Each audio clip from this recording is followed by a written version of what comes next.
जदि भिडियोटी आपंक भितर निआ न लगेगा ना तेज भिडियोटी को डिसलाइक कर चैनल छाड़ी दिंतु किंतु जदि निआ लगेगा तेज चैनल को सब्सक्राइब करने पर ही जातु तेज आसतु भिडियोटी को आरंभ करवा। जड़े व्यक्ति कंपानी बिक्री करने पर प्राय 1000 कोटी टंका पाइले से सही समस्त टंका को अलग अलग बिजनेस लगेले और निजे भड़ा कर रहा आरंभ कले। केवल जड़े पागल व्यक्ति ही कर कारण अन्य जेकोसी साधारण व्यक्ति होता था से गाड़ी बंगला कि बहुत टंका खर्च करते। यही पागल व्यक्ति आउ कहीं नुहति बरं इलन मस्क जी आज विश्वर अनेक प्रमुख कंपानी मालिक और आज नेटवर्थ हूँ 40,000 कोटी टंका एवं एसबू पागलामी जिद्र परिणाम। कारण भिड़ सहित चलवा बहुत सहज किंतु किछि भिन्न करवा और भिड़र अलग हवा यापाई एक पागलामी आवश्यक। जो व्यक्ति को भारी स्वर पर रेडियो बाहर कर जिद धरिले और से पदवी हासिल कले जार अनेक लोक केवल स्वप्न देखती। हाँ मु अमिताभ बच्चन को कथा कहूँ प्रथम सुपरहिट सिनेमा जंजीर रिलीज होगा पूर्व 7टी सिनेमा फ्लॉप होता तथापि से जिद छाड़ी नथिले एवं शेष में सफलता को आगे मुंड नुआइवा पड़ा। विराट कोहली सामान भूमिका रही जहाँ क्रिकेट प्रति पागलामी और जिद को प्रतिफलित करे। से वर्ष थिला 2006 और विराट कर्णाटक में रणजी खेलुते और प्रथम दिन में 40 रन कराया से नॉट आउट रही। सन्धार घर खबर आसला बापा को मृत्यु होती। समस्त आशा कले विराट तुरंत घर को चली जाए स्थान में किए खेल ताहा कोच निष्पत्ति नहीं सारी किंतु परदिन विराट बैट धरी ग्राउंड में थे। यही अवस्था से शतक हासिल करते दल को विजयी करने पर ही शपथ देवाई बाहर जदि यह पागलामी नुहे तो तेज आप कौन यहाँ कहींपर। लक्ष लक्ष लोकों मध्य केवल गोटे लोकर एपरी जिद एपरी पागलामी थाए और से किसी भिन्न करें।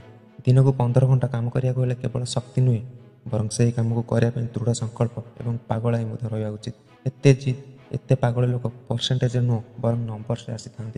यह एक पागल और जिद्र कहानी दशरथ माझी विषय जी स्त्री को ठीक समय डाक्तखाना नहीं पारे कारण गाँ और डाक्तखाना मझे एक विराट पहाड़ था और से स्त्री असुविधार पड़गले और स्त्री मृत्यु है। से क्रोध को जिद्र परिणत कले आई व्यक्ति केवल एक छेणी साहाय्य 22 वर्ष मध्य 55 किलोमीटर लंबा पर्वत भांगीदे। जदि यह पागलामी नुह तेज कौन एपरी जिद हृदय भांगीगले जंत्रणा दिए किसी लोक ए भांगी पड़ती किंतु जी यही जंत्रणा यही क्रोध को जिद्रे परिणत करती से व्यक्ति अटल रही जाती। जिते लोक मैंने यात्रा योजना करी जड़े साम्राज्य गढ़िया योजना कर पागलामी नुह तो आउ कौन। जिते समस्त चाकरी चेष्टा कर किसी पागल व्यक्ति चाकरी देवाक भावती एपरी पागल लोक बिल गेट्स और स्टीव जॉब होता। यही पागल लोक मैंने सब सफलता भकिला था से संतुष्ट होती ना। यही पागलामी यही जिद से शोवा दिए ना कि अटकाइवा दिए ना। जड़े जिदखोर व्यक्ति केवे चुप बसब ना से 1000 थर चेष्टा कर तार जिद तार पागलामी आउ तार चेष्टा कर बाध्य कर बाध्य कर जेपर्यंत सफलता आगे नतमस्तक न हो। आउ यही पागल यही जिदखोर व्यक्ति इतिहास को बदल दिए।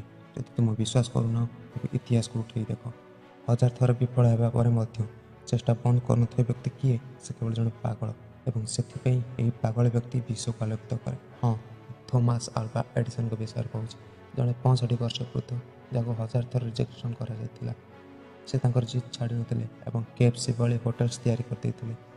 जो व्यक्ति को ब्रिटिश मैंने होटेल प्रवेश करने को अनुमति देते से जिद धरिले और ताज को विश्वर सबुठ बड़ होटेल करते। बंधुगण जिद ही जड़े साधारण व्यक्ति को असाधारण करदिए और तापर यही असाधारण व्यक्ति एपरि किसी कर जाते जहाँ विषय साधारण लोक मैंने भाविया भय करती। तेणु तुम्हें जहाँ पसंद कर जहाँ करने को चाहूँ से पागल हो जाओ और यह हासिल कर आपण जीवन लगे दिंतु कारण जेपर्यंत यही जिद यही पागलामी तुम नियंत्रण को आसे ना से पर्यंत तुम्हें साधारण ही रही जदि तुम साधारण रही मरिया चाहूँ तेज से ही बंच जदि तुम असाधारण होगा चाहूँ तेज तुमको जिद और पागल होगा पड़ो। जदि भिडियोटी भल लगे तेज लाइक शेयर करूँ आम सहित लिंक रही तले सब्सक्राइब बटन को दबातु। Bye bye it's riser star वंदे उत्कल जननी जय हिंद।